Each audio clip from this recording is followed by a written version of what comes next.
anuncia tu aurora.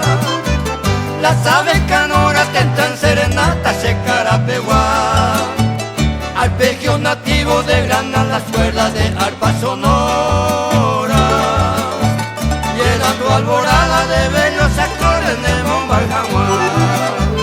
Tú eres mi tierra, la materna silla que me diera nombre.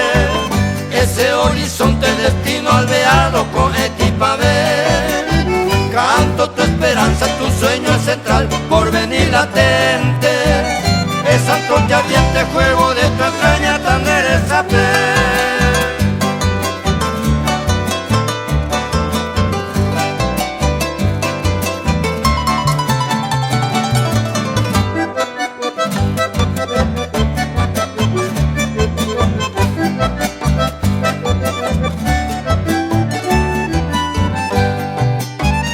Guarda polvo blanco de niveas, pureza surjan tus caminos.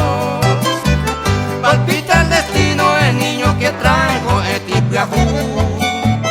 Tus jóvenes cantan su pasión de patria al son de tus trinos. Gritan desde el alma que reina en tu suelo, Peteco, Yoigú. Hermosas vestales hacen de tu casa templo del trabajo.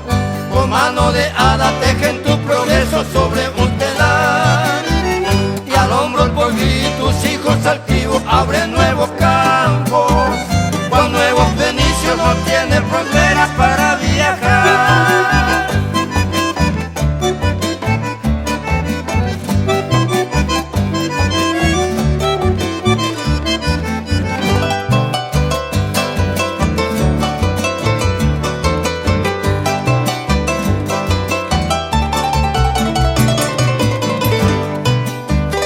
El hombre del campo empuña soberbio asadas machetes.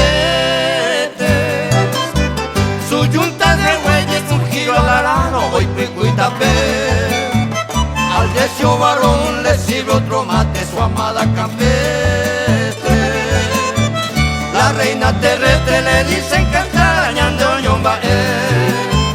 Con esta romanza de blancos jazmines sobre el pentagrama, te entrego mi canto en un ramillete de